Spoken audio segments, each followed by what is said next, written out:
السلام عليكم ورحمة الله إخواني الأفاضل. أينما كنتم حياكم الله.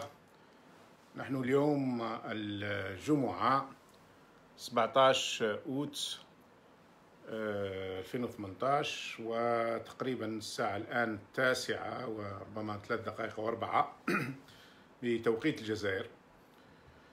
حديثي إليكم كما وعدتكم يتطرق أساسا لتغييرات أو الإطاحات اللي تمت اليوم. الإطاحة تمت ببعض الجنرالات، جنرال القائد الناحية العسكرية الأولى وقائد الناحية العسكرية الثانية. صراحة والله كنت أتمنى أن أتحدث عن أشياء أخرى بما يجري على الساحة العالمية. صراحة يعني هناك أشياء مهمة جدا تحدث على الساحة الدولية. هناك صراعات، هناك خصومات تكبر، هناك قلاقل، هناك قلق على المستوى الدولي، قلق على المستوى العالمي. هذا القلق نابع عنده أسباب متعددة، لكن اللي عمق هذا القلق واللي خلاه يكون بهذه المستويات اللي راهي اليوم هو ترامب الرئيس الأمريكي دونالد ترامب. في حقيقة الأمر أضاف لمجموعة من القلق اللي كانت موجودة أو من القلق اللي كان موجود على المستوى العالمي، أضاف له هو وضربه في 50 يعني. فأصبحت هناك قلاقل شديدة. عنده مشاكل ترامب مع تركيا كما تتابعون. تركيا المفروض أنها حليفه في الحلف الأطلسي، وعنده مشاكل مع ألمانيا، عنده مشاكل مع الصين، عنده مشاكل مع دول كثيرة، حتى مع الإيطاليين، حتى مع الفرنسيين. ولكن أكبر مشاكله اليوم هي مشاكل داخل الولايات المتحدة. كثيرين من الحالات ما نسمعوش عنها أو ما يسمعوش الناس إلا اللي يتابعوا ربما القنوات الأمريكية. شخصيا أتابع من حين لآخر كلما توفر لي قليل من الوقت بعض المواقع المتخصصة، وأحيانا أتابع CNN. هناك قلق كبير في الولايات المتحدة، قلق شديد يعني، إلى درجة أنه وصلت فيه 350 جريدة أول أمس كتبوا افتتاحيات تطالب ترامب بالتوقف عن مهاجمة الإعلام، بالتوقف عن اعتبار الإعلام عدو، باعتبار إلى هذه الدرجة. يعني من كان يصدق ذلك أو من كان يتوقع ذلك أن في الولايات المتحدة يجي رئيس يصبح عنده خصومة شديدة مع الإعلام، خصومة شديدة حتى مع أجهزة المخابرات. يعني قبل أول أمس قام بمنع رئيس المخابرات السابق رئيس CIA. بالمناسبة الولايات المتحدة فيها 16 منظمة استخبارية يعني. فقام بمنع رئيس CIA من التصريح الأمني. التصريح الأمني هو بمعنى يعطي له فرصة أنه يطلع على بعض على الأسرار، يعني الأسرار الكبرى للولايات المتحدة. قام بمنع برينان، هذا سموه برينان، ويريد أن يمنع آخرين أيضا. فهناك قلق شديد يعني. طبعا عنده مشاكل مع المحامي السابق نتاعو، مع موظفين سابقين، مع كل هذا الكلام. في الحقيقة هو اللي كنت نتمنى أني نجد وقت ونتحدث عليه، سواء على هذا الموضوع أو على مثلا موضوع الصين أعدمت خلال العامين الماضيين هذول على سبيل المثال، أعدمت 30 جاسوس أمريكي، يعني جاسوس من أصول صينية في الغالب، لكن يتجسوا للولايات المتحدة. وهذا موضوع خطير وخطير جدا على مدى الصراع بين القوتين العظميتين في العالم يعني. كما أن البارح مثلا طلع تقرير نشر على مواقع الكونغرس يتحدث عن التطورات الهائلة اللي تقوم بها الصين، وعلى محاولاتها أنها تبدأ في ضرب أهداف شبيهة بأهداف الولايات المتحدة. نعرف أن الولايات المتحدة تحيط بالصين من جانب كوريا واليابان وتايلاند وتايوان، الولايات المتحدة متواجدة هناك محيطة بالصين، والصين تريد وكانت تنتفض الآن على هذا التواجد الأمريكي المحيط بها واللي يخوفها. كل هذه الأشياء صراحة هي اللي أحيانا، خاصة أن هذا ليس فقط تخصصي وهو العلاقات الدولية، ولكن أيضا هواية بالنسبة إلي. يعني أنا أشعر عندما أتحدث وعندما أبحث في هذه الأشياء أشعر بارتياح واسع، لأني أشعر أني أيضا لدي أدوات الفهم على المستوى العالمي، وكنت نحب ننقل لكم سواء كتابة أو تدخلا مثل هذا على هذه الأشياء. لكن للأسف أجد نفسي كل مرة غارق في مشاكل عصابات البلاد. آخر هذه التطورات هو الإطاحة بالجنرال حبيب شنتوف قائد الناحية العسكرية الأولى، والإطاحة بالسعيد باي قائد الناحية العسكرية الثانية. بالمناسبة أريد أن أذكر أن هذا التدخل لابد أن يفهم بطريق التدخلات السابقة. كما تعرفون أنا تقريبا منذ بداية خاصة يعني منذ بداية فضيحة الكوكايين عملت ممكن 5 أو 6 تدخلات لايف وتحدثت فيها على هذه الأشياء، مثلا ليقدروا الناس يرجعوا، وأتمنى حتى من يستطيع أن يقتطع المرات اللي تحدثت فيها على ما سيحدث. وكنت تحدثت عدة مرات على أنه من بين الأشياء اللي ممكن يقوم بها سيقوم بها قايد صالح هو إسقاط الحبيب شنتوف، وشرحت يومها لماذا يجب أنه سيقوم قايد صالح بإسقاط الحبيب شنتوف في إطار الصراع اللي قائم إذا شئنا ما بين جناح ندرومة، وأنا نسميه ندرومة فقط لتقريب الفهم للناس، وخلينا نسميه الجناح الثاني جناح عين ياقوت. يعني عين ياقوت هي البلدية، هي الدشرة اللي ولد فيها قايد صالح في منطقة باتنا يعني، أو خنشلة تقريبا منها، أو أقرب إلى قلمة حتى.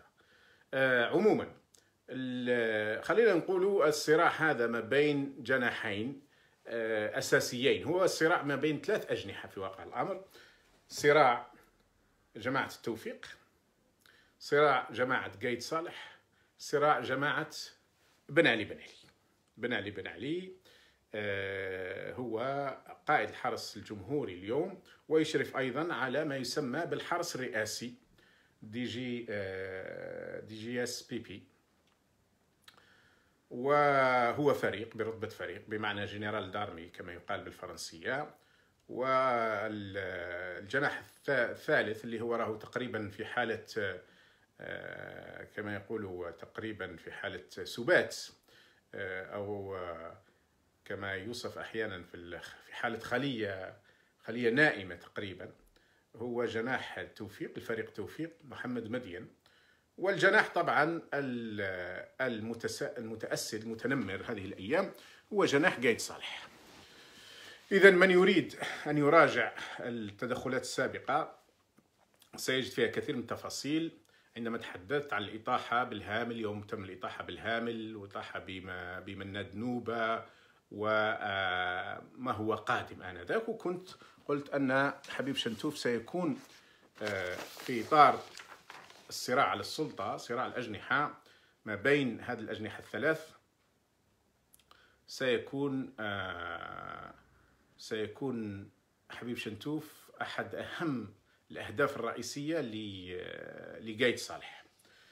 دعوني نوري لكم إن شاء الله برك تظهر لكم بشكل جيد، لأني أعتقد مش عارف راهي تنقلب الصورة، ربما تبدو مقلوبة، لكن هذه الصورة تظهر فيها النواحي العسكرية الستة لمن لا يعرف. أنا أعرف أن العسكريين والمتابعين يعرفون ذلك.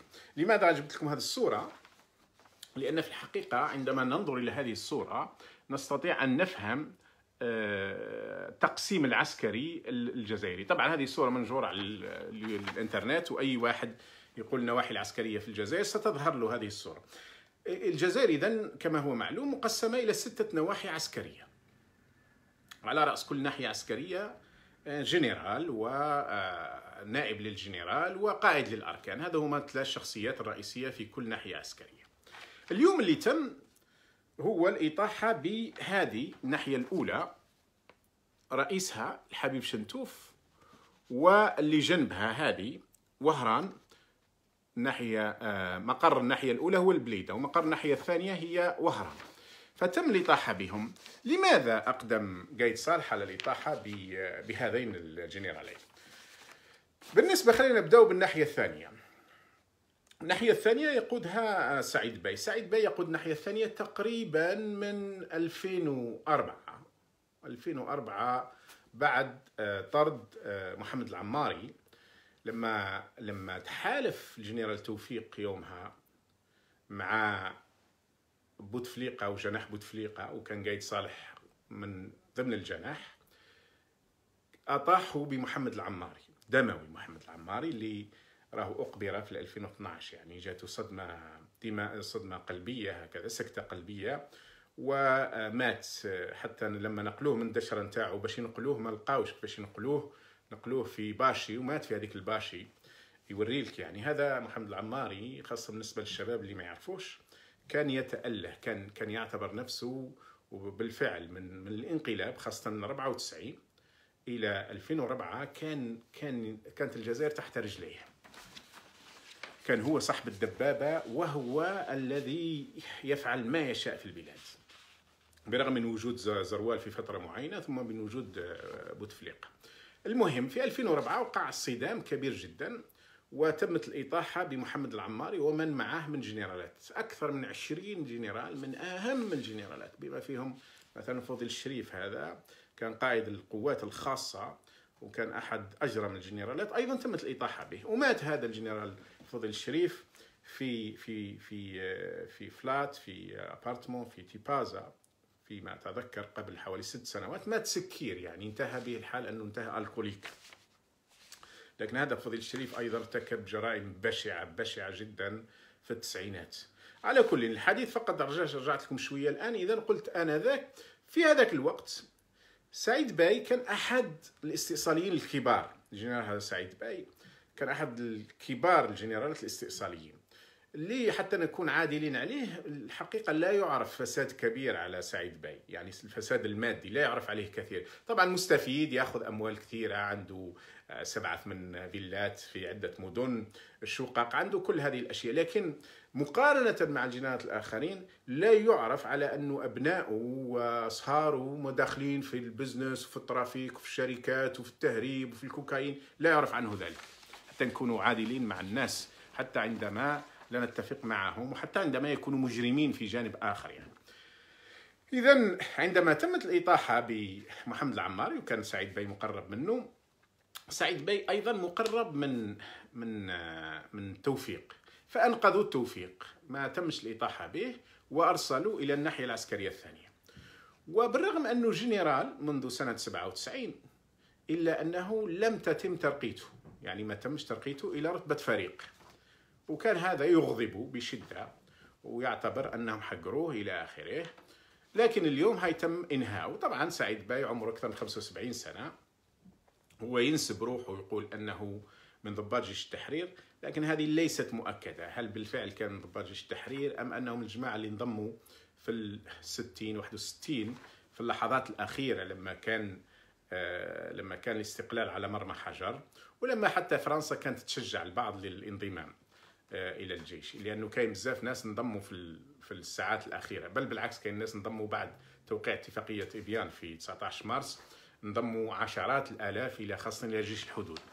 بغض النظر سواء كان بالفعل مجاهد فعلا أو أنه انضم في الساعات الأخيرة، فإن السعيد باي تتم الإطاحة به اليوم. وبالإطاحة به فإن في الحقيقة الجنرال قايد صالح قام بالإطاحة بشخص لا يثق فيه كثيرا، ويعتقد من أن علاقاته ما زالت قوية مع توفيق، وبالتالي أراد أن يطيح. الآن قايد صالح راهو في كما يقال في رياضة الجري، في سباق ضد الساعة أو ضد سرعة الجري ضد الساعة. يعني عنده جناحين، جناح توفيق النائم أو المتخفي أو المتربص إذا شئتم، وجناح بن علي بن علي، ومن قبل كان القائد، كان الهامل هو اللي يقوده، اللي هو وياه الآن في صدام.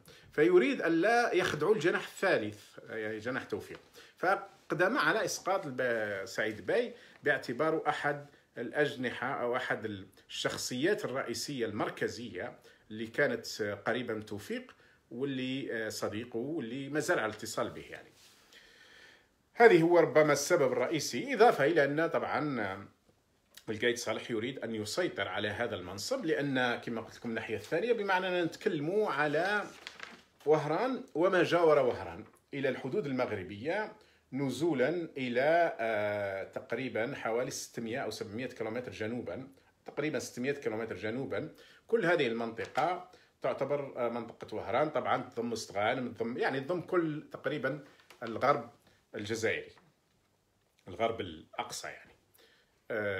فهي مهمة لأسباب متعددة. قريبة من المغرب من جهة، تقع على البحر، ليست بعيدة عن الشواطئ الإسبانية إلا بحوالي 200 كيلومتر في بعض النقاط، إضافة إلى أنها قريبة من الجزائر العاصمة، يعني ليست بعيدة أكثر من في حدودها الأخرى أكثر من 200 كيلومتر أو 250 كيلومتر يعني تقريبا، وتقدر توصل للجزائر العاصمة. إذن هذه ثاني أهم وأخطر ناحية عسكرية، هي الناحية العسكرية الثانية. تمت الإطاحة إذن بسعيد باي المقرب بن توفيق، وبالتالي يكون سعي الآن، وتم استبداله بجنرال يسمى عبد الفتاح صواب. عبد الفتاح صواب هذا هو قائد الناحية العسكرية السادسة، طبعا راست وما جاورها.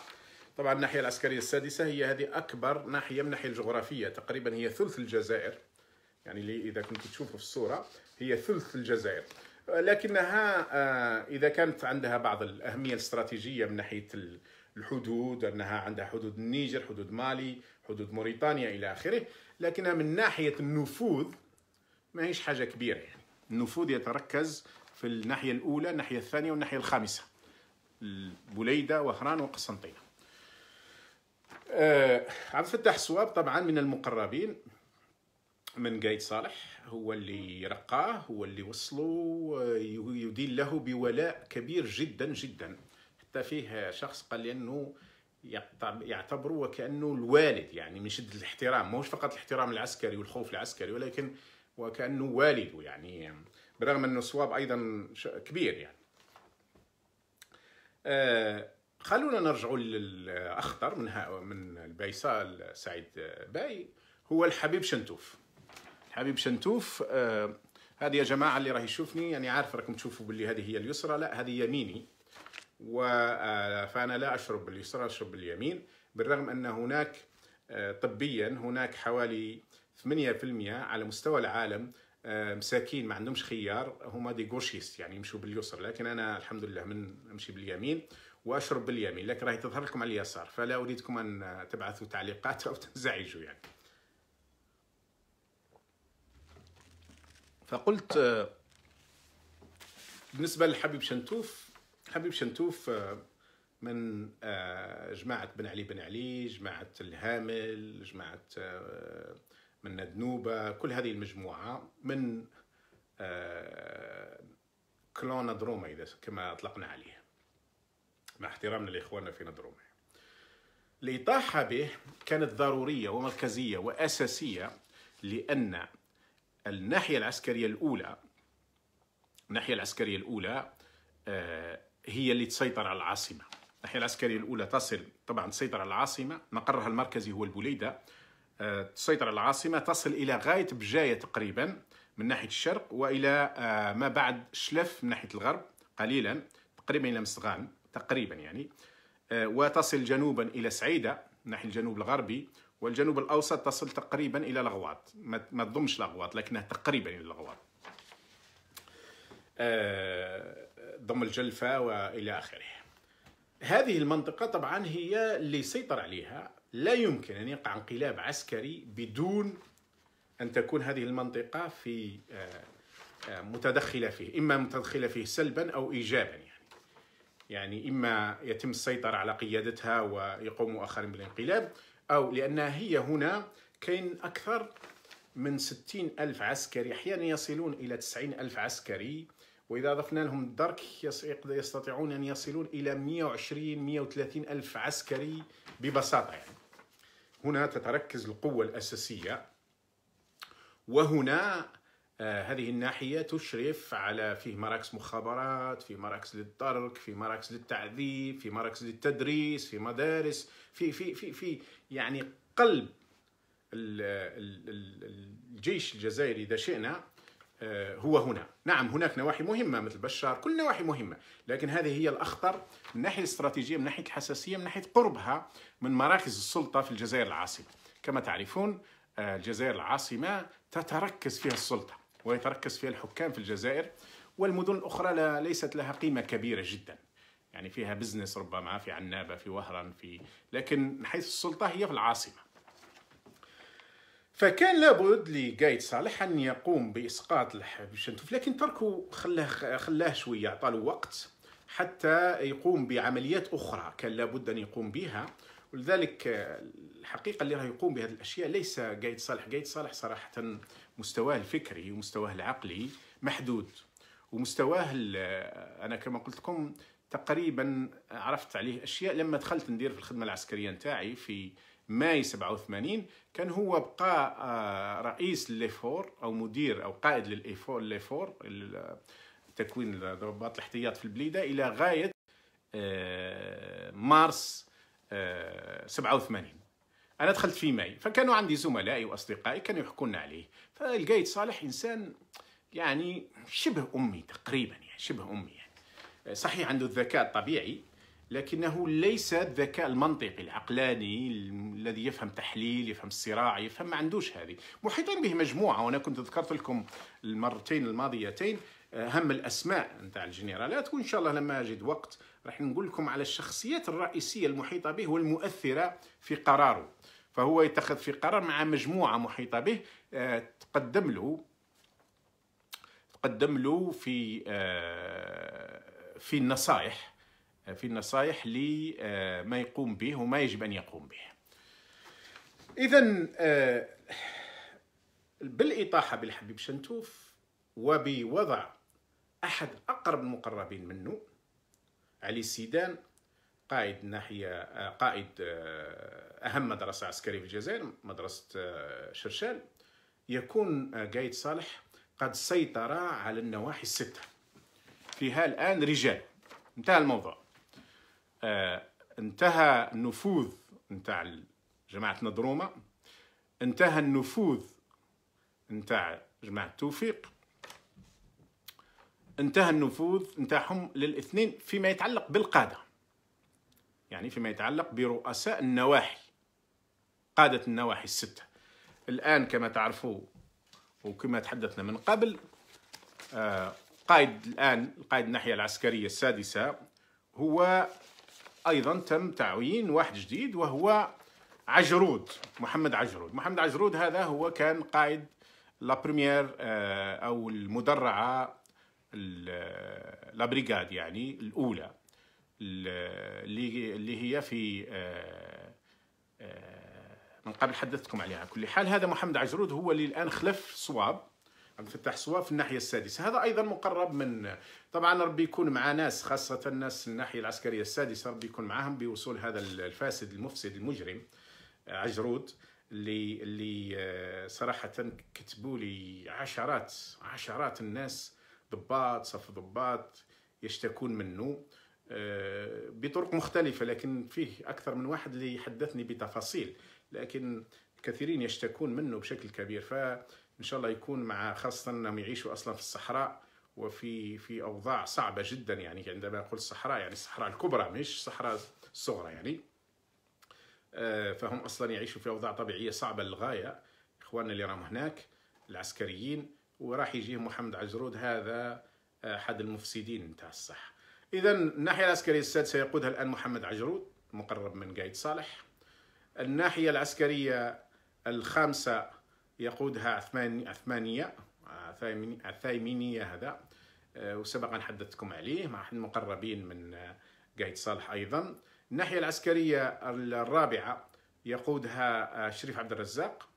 الناحية العسكرية الثالثة يقودها شنقريحة.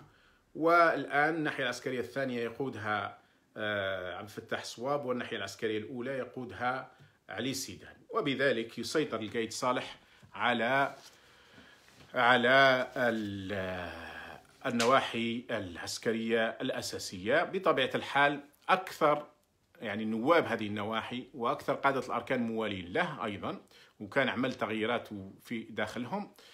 الآن يحتاج قايد صالح أن يقوم بتغييرات أخرى داخل وزارة الدفاع. ربما سيطيح بالأمين العام لوزارة الدفاع، وسيطيح ببعض المدراء. هو أطاح بعدد من المدراء، سيطيح بمدراء آخرين، مدراء مركزيون، سيطيح بهم في وزارة الدفاع حتى يكمل سيطرته على الدفاع والأركان.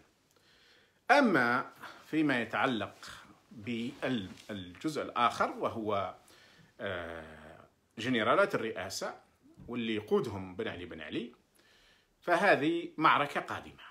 كم ستدوم؟ متى ستبدأ؟ هي راهي موجودة المعركة، لكن هل إلى أي درجة سيصمد بن علي لا أعرف، لكن قناعتي يعني أو من خلال التحليل أنه لن يصمد طويلا، يعني سيسقط قريبا، يعني قد لا تتجاوز من هنا إلى 6 أسابيع. القايد صالح بن علي الشهير بليلى علوي عندما يطيح به فإنه يكون قد أحكم سيطرته على كل الجنرالات، جنرالات الأركان، جنرالات الدفاع، وثم جنرالات الرئاسة. هل بن علي سيكون بهذه السهولة؟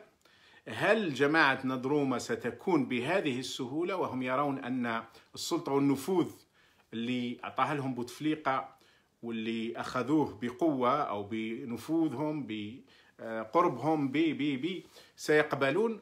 بطبيعة الحال ليس لديهم إمكانيات كبرى إلا أن يقوموا ببعض الأشياء.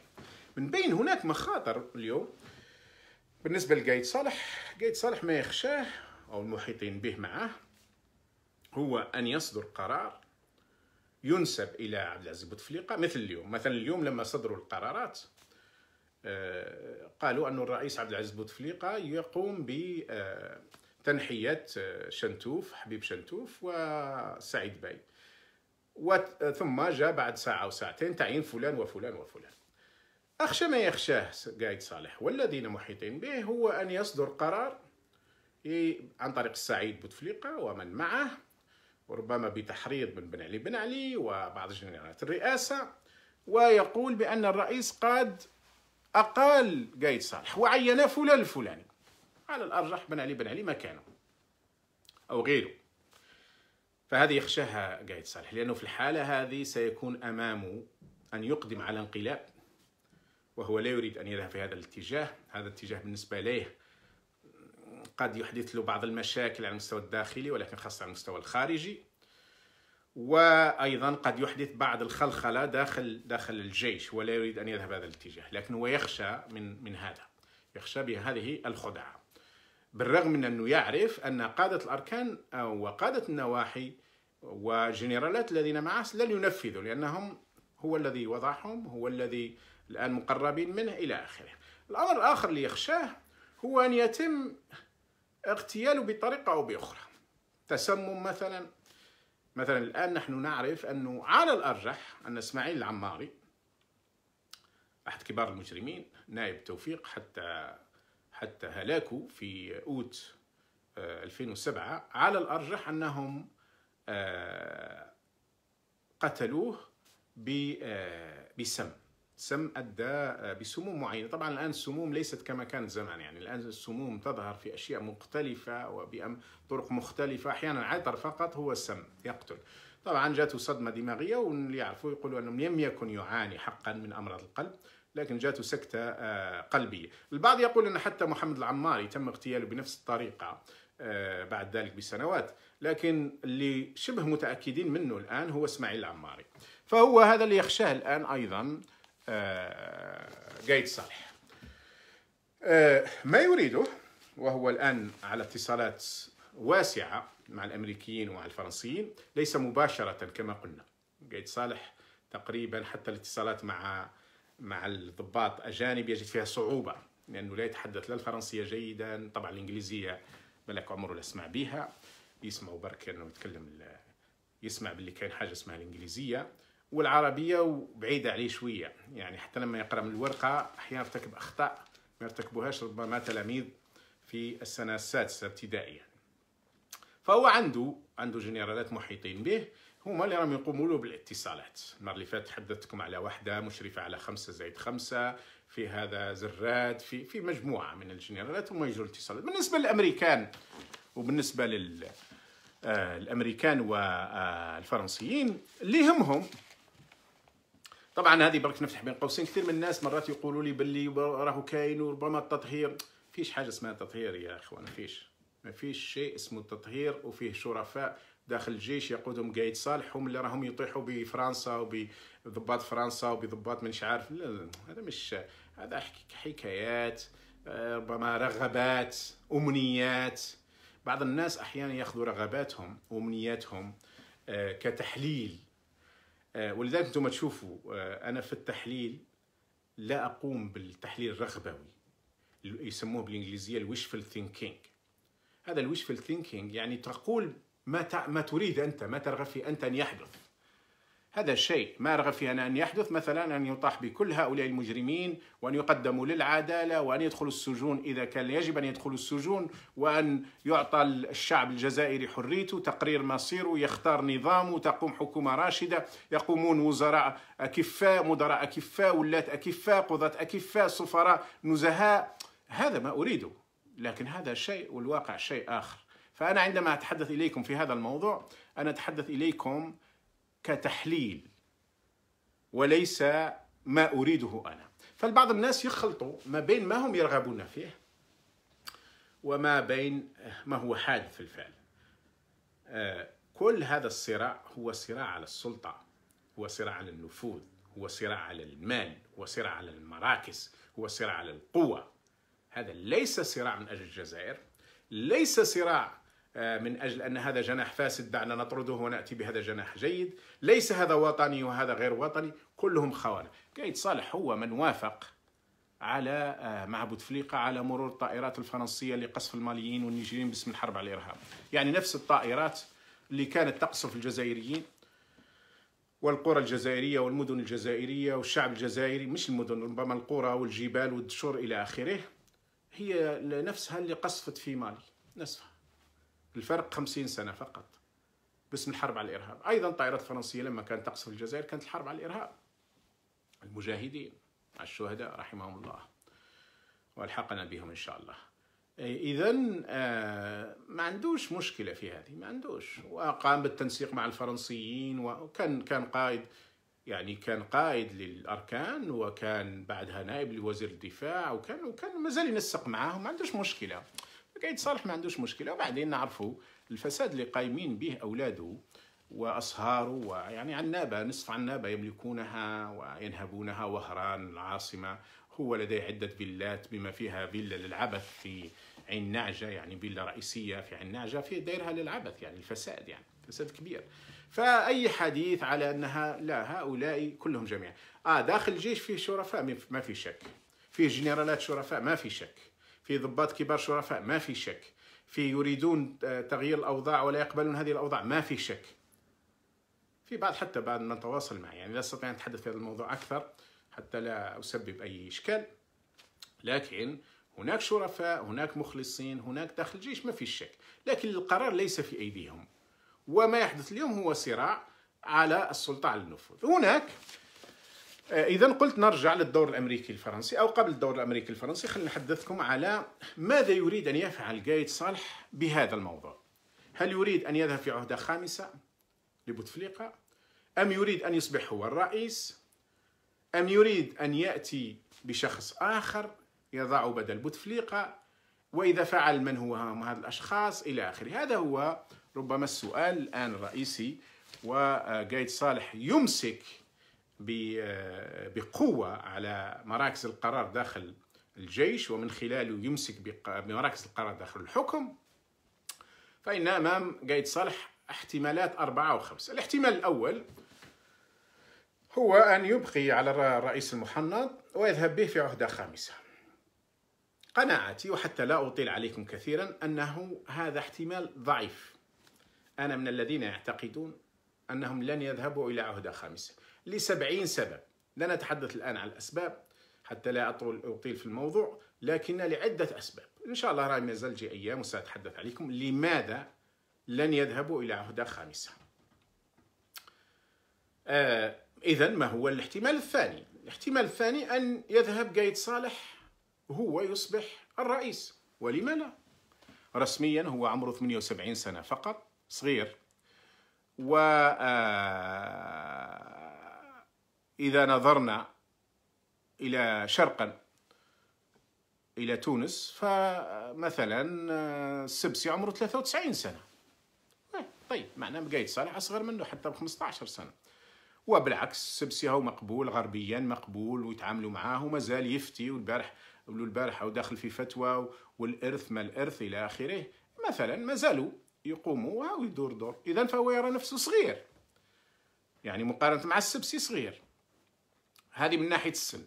من ناحية أنه عسكري، قد يقول لك الناس يقولوا هذا عسكري، لا، العالم شاف المجرم السبسي قبل 5 سنوات، تلقى المجرم السيسي تلقى دعم غربي ودعم الأمراء السعودية والإمارات، وأصبح رئيس وقتل أمام العالم الآلاف من الناس وما زال يقتل ويدمر ولما لا؟ فيستطيع إذن قايد صالح أن يقول لنفسه والمحيطين به يعني أنت خير من السيسي، أنت خير من السبسي أصغر منه، وخير من السيسي على الأقل أنت قتلت في التسعينات والناس ربما نساو، فما كاش مشكل يعني. إذن هذا ربما تلعب له في راسه، خاصة ربما في الليالي عندما يكون بكل ألم وأسف أقولها لكم يعني في السهرات الماجنة والليالي الفاسدة، يعني قد تلعب له في راسه. لكن أنا مع ذلك أستبعد هذا الاحتمال، أستبعده لعدة أسباب. سأذكر لكم سببين أو 3 فقط هذه المرة. السبب الأول أن العسكرية الجزائرية كبار الضباط الجنرالات لا يرغبون في أخذ السلطة مباشرة. يعني بعد بومدين اللي كانت لديه الكاريزما والقدرة على ذلك، فإن اللي جاوا بعده ما كانوش راغبين. حتى الشادلي حتموا عليه في 79، يعني الشادلي بالفعل حتموا عليه في 79.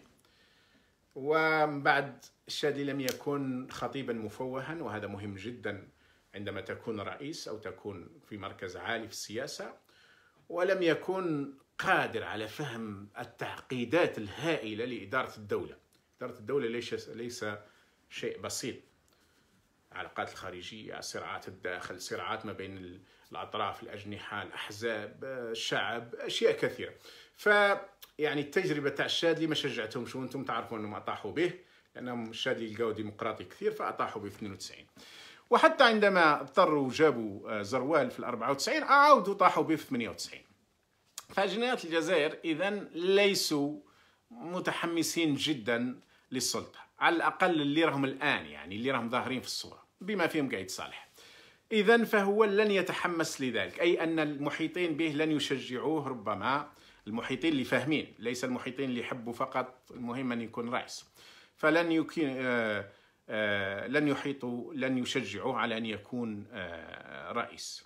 النقطة الثانية وهذه تخصه هو، قايد صالح ليس بالقادر على أن يخطب خطاب من الورق عنده مشكلة. فما بالك أنه مثلا يترجل، يتحدث للناس، يخطب في الناس، يتكلم مع، لا يستطيع. وهو يعرف أن عندما تكون رئيس سيأتيك الوزراء والرؤساء والمبعوثين وتضطر لبروتوكولات معينة، هو لا يرغب في ذلك. قايد صالح يحب يعيش، يلعب دومينو، يلعب الكارطة، يزهى، يسكر، يروح للثكنات، يأكل الحم الغزال، يطفي فيه الدخان، يروح يديروا له مثلا الخيمات، يديروا له الشطيح، يجيبوا له للأسف يجيبوا له نساء يشطحوا ويرقصوا، ويريد أن يستمر في هذه الحالة. وهذه الحالة بالنسبة له يكون خلف الستار، السلطة فيدو، السلطة الاستراتيجية فيدو، ويخلي أشياء المدنية والصراعات هذه مع الشعب والمظاهرات يخليها يجيب واحد يحطه في مكانه. إذن هذه هي فهذا السبب الثاني والرئيسي اللي ما تخليش يفكر، وإن كان يبقى هذا احتمال ضعيف. السبب الثالث يرى هو أنه من الأفضل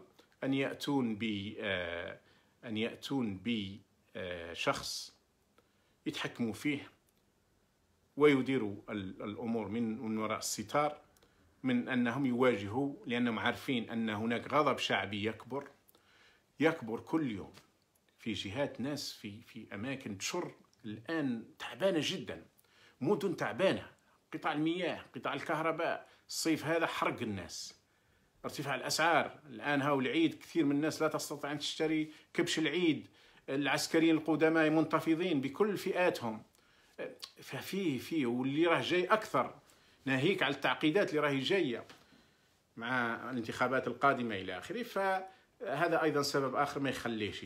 إذن يبقى الاحتمال اللي أعتقد أنه هو الأقرب إلى الواقع في اعتقادي، أن قايد صالح سيأتي بشخص مدني. يبقى من هو هذا الشخص المدني؟ هناك عدة أسماء، عدة احتمالات، ربما في حديثي القادم سأعطيكم بعض الأسماء اللي أعتقد أنه قد يرتاح إليها ويمضي. المهم فيما حدث اليوم، المهم فيما حدث وفيما يحدث أننا أمام صدام يستمر ما بين الأجنحة، أن الجناح الذي يتقوى والذي يمتلك الآن السلطة الرئيسية هو جناح قايد صالح أو عين ياقوت أو كما تحبوا تسموه، وأن الجزائر بكل أسف وألم تغرق كل يوم أكثر، تغرق أكثر، لأن الفساد نتيجة لوجود كبار المسؤولين في مش حتى الكبار، حتى صغار المسؤولين، إلا على استثناءات قليلة. يعني هناك دائما استثناءات، هناك في الولاة ناس أحرار ما فيش شك، هناك في الوزراء ناس طيبين لا قلة لكن موجودين، هناك في القضاء ما فيش شك، لكن الأغلبية فاسدة. ولذلك برك بين قوسين حتى لا أنسى، يسألوني هذا السؤال يجي دائما، لكن قبل ساعة أو ساعتين بعث واحد من الإخوان قال لي أريد أن أصبح قاضي، ماذا تقول في هذا الموضوع؟ سواء تريد أن تصبح قاضي أو تريد أن تصبح ضابط في الشرطة أو في الدرك أو في الجيش أو تريد أن تصبح في الإدارة، أو شوف، إذا كنت عارف أن عندك شخصية قوية وعندك مبادئ وعندك قيم أن لا تتورط في الفساد فروح. احنا ماذا بينا يكثر ناس الخير حتى يعدلوا الميزان، لكن تذكر دائما أنك إذا ذهبت فإنك ستذهب إلى مستنقع في كافة الأجهزة. ليس هناك جهاز يصلح. أنا أفرق ما بين الأفراد الصالحين داخل الأجهزة وبين الجهاز في حد ذاته. ليس هناك جهاز يصلح. عم الفساد، عمة الرشاوي، عمة الحقر، عم الظلم، ولا أحكي لكم كثير على ما يأتيني من رسائل سواء من داخل الشرطة، داخل الدرك، داخل القضاء، داخل فساد عارم يعني. إذن أي واحد، وهذا السؤال رد على الجميع، إذا أردت أن تذهب إلى الإدارة، إلى القضاء، إلى هذه اللي فيها شوية السلطة وفيها النفوذ، أسأل نفسك: هل أنت إنسان صالح؟ هل أنت عندك قيم وأخلاق ومبادئ؟ هل لن تتورط في الفساد؟ روح. إذا شفت روحك باللي ربما تتورط، ربما الأمر صعيب عليك، ما تروحش. أبواب رزق كثيرة، وروح دير أشياء أخرى، على الأقل ما تظلمش الناس وما تكونش جزء من الفساد ومن المفسدين. أعود إلى ما كنت أتحدث عليه. وبالمناسبة وأنا أتحدث عن القضاء، أحيي بعض القضاة اللي أعرفهم شخصيا واللي راهم وجدوا نفوسهم مجمدين أو وجدوا نفوسهم بعثوهم إلى التقاعد لأنهم رفضوا أن يكونوا مفسدين. فحياكم الله وبكم تحيا الجزائر. وعندما يتغير هذا النظام فإن كل الذين تم الإطاحة بهم وتم طردهم من مناصبهم لأنهم كانوا ناس على أخلاق ورفضوا الفساد، هؤلاء هم اللي صار إن شاء الله بإذن الله يتولون إدارة البلاد، لأنهم أثبتوا أنهم شرفاء وأن لديهم أخلاق وأن لديهم قيم. ولذلك أنا أنصح كل من يرى الفساد أن يبتعد الآن، فلعله يشارك في بناء الدولة وفي بناء المجتمع عندما يرحل هؤلاء اللصوص. هذه نصيحتي لكل إخواني أينما كانوا.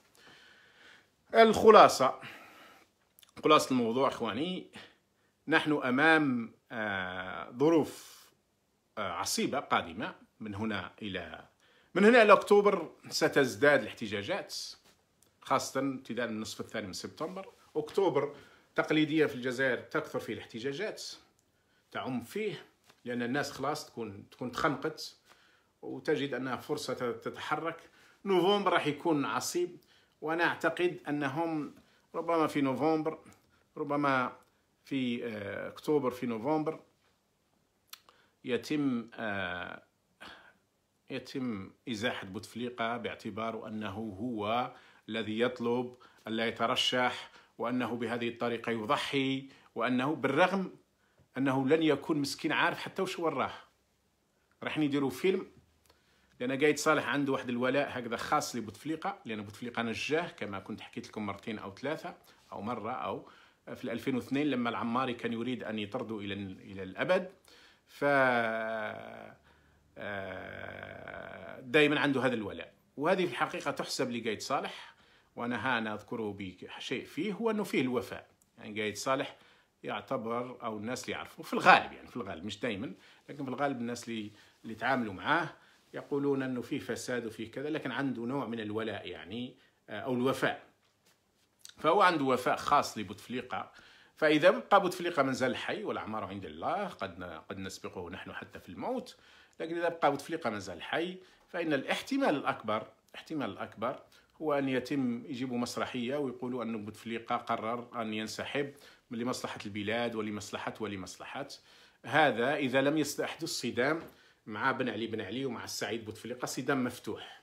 إذا لم يحدث هذا الصدام ويضطر قايد صالح إلى الإطاحة بهم، وكما قلت شرط أن يستمر هو في المنصب، لا يتم اغتياله بسموم، وهذا ممكن ومحتمل، أو إصدار قرار بأن الرئيس أطاح به، وهذا ممكن ومحتمل.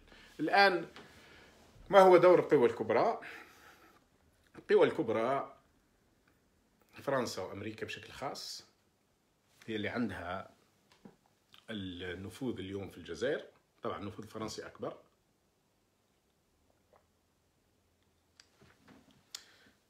القاعدة أن فرنسا تريد جزائر ضعيفة، لكن لا تريد جزائر منهارة.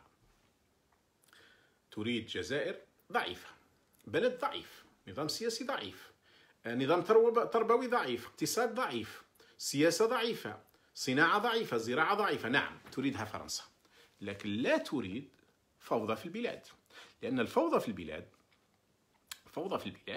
لا يخدمها، لأن أخطر الأشياء هما الآن حتى بدأوا يتكلموا عليها. أنا تكلمت عليها قبل 3 سنوات، لكن هما بدأوا الآن يتكلموا عليها، يقول أنه ممكن يجونا ملايين الجزائريين. نعم هذا ممكن، وهما أخطر ما يخافوا منه الآن أن يجوهم مئات الآلاف من الجزائريين، فما بالك لو كان يجوهم ملايين من الجزائريين. تصرى حرب أهلية في فرنسا، هناك أصلا عنصرية كبيرة في فرنسا، وهناك ملايين جزائريين، تقريبا 4 مليون جزائري أو من أصول جزائرية. فإذا انضموا لهم مئات الآلاف أو 2 ملايين جزائري و3 مليون جزائري، فكارثة بالنسبة لفرنسا، كارثة حقيقية. وصعود اليمين المتطرف، وممكن فرنسا يقع فيها حتى انقلاب وسيطرة اليمين المتطرف، مثل ما الآن ترامب في أمريكا، طبعا بالانتخابات أو حتى بالانقلاب العسكري ممكن. يعني صحيح بعيد في فرنسا حاجة مثل هذه وتبدو كأنها غريبة، لكن ما تنسوش أنه في 58 يعني حدث انقلاب في الجزائر ضد ديغول مثلا. لكن بعيد على ما يحدث في فرنسا تريد أن تبقى الجزائر مشلولة، لكنها يبقوا الجزائريين داخلها، هذا اللي يهمها. وتبقى الجزائر مشلولة لكنها تفتح لها وتعاونها في مالي وفي النيجر في احتلال إفريقيا. تبقى الجزائر مشلولة، لكن الشركات الفرنسية تسيطر على كثير من مراكز الاقتصاد ومراكز السيرفيس يعني. وتبقى السيطرة على التربية والتعليم وعن طريق بن غبريط وأمثال بن غبريط اللي هما عملاء للفرنسيس يعني. بالنسبة للولايات، إذن فرنسا هذا هو المهم. جزائر ضعيفة، هل تقبل؟ نعم، فرنسا في لحظة معينة ستضغط على جماعة بوتفليقة أن يقولوا لهم خذوا هذا عبد العزيز، انتهى خلاص. وهنا ربما تشترك وتلتقي في مصلحة مع قايد صالح. وأعتقد أن في حديث أو اتصالات ما بين جماعة قايد صالح والفرنسيس في هذه النقطة. النقطة الثانية هو الولايات المتحدة. الولايات المتحدة عندها نفس الموقف، جزائر ضعيفة لكنها مفيدة. يعني الآن في قضية ما يسمى مكافحة الإرهاب، الآن الأمريكيين البارح متواجدين في الجزائر، يعني متواجدين حتى كافة الأجهزة وجايين يسألوهم وأعطاهم تقارير، ومسهل يقول قدمنا تقرير للزملاء الأمريكيين، للوفد الأمريكي، يقدموا لهم كل المعلومات. طبعا الامريكيين عندهم معلومات كثيره لكن هم يزيدوا يكملوها لهم. وطبعا هاي البواخر العسكريه الامريكيه تدخل للسواحل الجزائريه مثل الروسيه الى اخره. اذا فبالنسبه ان تبقى الجزائر بالنسبه للولايات المتحده لا يريد لها الانهيار، استقرار استعماري، انا سميته اكثر من مره بالاستقرار الاستعماري. يبقى هذه الانظمه قائمه، تبقى الدول ضعيفه، الشعوب منتهكه، المجتمعات محطمه، الاقتصاد محطم، لكن يبقى هناك نوع من السلطة يحفظ من خروج هذا الملايين أن يأتوهم إلى الغرب. هل ستوافق أمريكا؟ أمريكا أكثر تحمس من الفرنسيين في اعتقادي على استبدال بوتفليقة في الأسابيع والأشهر القادمة، لأنهم يعرفون أن حالته أيضا بائسة، والأمريكيين أكثر فاعلية في هذه الأشياء. إذا فقايد صالح من ناحية الموقف الأمريكي الفرنسي مرتاح، ما عندوش مشكل، سيدعمون أي خطوة يذهب فيها بشرط أن يتدخلوا هم في كثير من الاختيارات وفي كثير من القرارات، أو على الأقل كي نقول يتدخلوا بمعنى أنهم لا يعترضوا عليها، معنى أن تتم مشاورتهم مش قايد صالح يروح يتلاقى السفير الفرنسي، ولا لا تتم الأمور بهذه الطريقة، تتم عن طريق وسطاء، عن طريق بعض الضباط، عن طريق حتى بعض المدنيين إلى آخره. أمور تتم بشكل دبلوماسي إذا شئتم يعني، لكن دبلوماسية باراليل يعني الدبلوماسية الموازية يعني. عموما إخواني، أردت فقط أن أضعكم في الصورة وأن أستمر معكم في التحليل، وأنا أقدم هنا التحليل، فهذه وجهة نظر للتحليل، هذه ليست الحقيقة المطلقة، أنا لا أطلع على الغيب، وإنما أنا أستقرئ الأحداث، تصلني بعض المعلومات، لكن أكثر الأشياء أصلها بعقلي عن طريق التحليل، ولعل الحمد لله الناس تعرف أن كثير من الأشياء كنت توقعتها وحدثت كما توقعتها. هذا من فضل الله علي، ليس شيء آخر. وفي واقع الأمر ما أريد أن أقوله وأختم به لإخواني: لا تيأسوا.